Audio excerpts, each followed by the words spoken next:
Hello dears, welcome back to our channel. അപ്പോൾ guys, എന്നെ കളിയാക്കി ഇന്ന് ഇക്കായാണ് കേട്ടോ ഹോസ്പിറ്റലിൽ. എന്നും എന്നെയും കൊണ്ടാണ് വരുന്നതെന്ന് പറഞ്ഞ് എപ്പോഴും കളിയാക്കും ഗൈസ്. അങ്ങനെ ദാ ഇക്കായാണെന്ന് പേഷ്യൻറ്റ്. ഞാൻ കൂടെ ബൈസ്റ്റാൻഡറായിട്ട് വന്നിരിക്കുകയാണ് കേട്ടോ.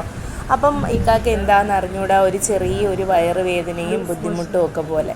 അങ്ങനെ ഞങ്ങൾ ഹോസ്പിറ്റലിൽ വന്നു. ഡോക്ടർ പരിശോധിച്ചു. അപ്പോൾ കുഴപ്പമൊന്നുമില്ല എന്ന് പറഞ്ഞു. അപ്പോൾ ഇഞ്ചക്ഷൻ വേണമെന്ന് പറഞ്ഞു. ബട്ടക്സിലും കയ്യിൽ 2 ഇഞ്ചക്ഷനുണ്ട് ഗൈസ്. എന്നെ കളിയാക്കിയതിനാണ് കേട്ടോ, പാവം. അപ്പോൾ നമ്മൾ കൂടെ വന്നല്ലേ പറ്റത്തുള്ളൂ. അങ്ങനെ ഇതാ ഇഞ്ചക്ഷൻ എടുക്കുകയാണ്. അങ്ങനെ ഞാൻ സിസ്റ്ററിൻ്റെ അടുത്ത് പറഞ്ഞു, സിസ്റ്ററെ ഒന്ന് വീഡിയോ എടുത്തോട്ടോ എന്ന് ചോദിച്ചപ്പോൾ സിസ്റ്റർ ഒന്ന് സന്തോഷത്തോടുകൂടി എടുത്തോളാം.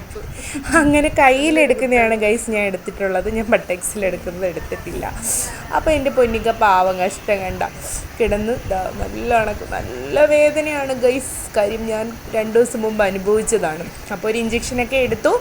അതിനുശേഷം നമ്മൾ ടാബ്ലറ്റ്സൊക്കെ മേടിച്ചു. വിഷമം മാറാൻ വേണ്ടിയിട്ട് 10ൻ്റെ 2 ഈ ചോക്ലേറ്റൊക്കെ മേടിച്ചു. എന്നിട്ട് വീട്ടിൽ വന്നു. ഇത്രയേ ഉള്ളൂ. Tata bye.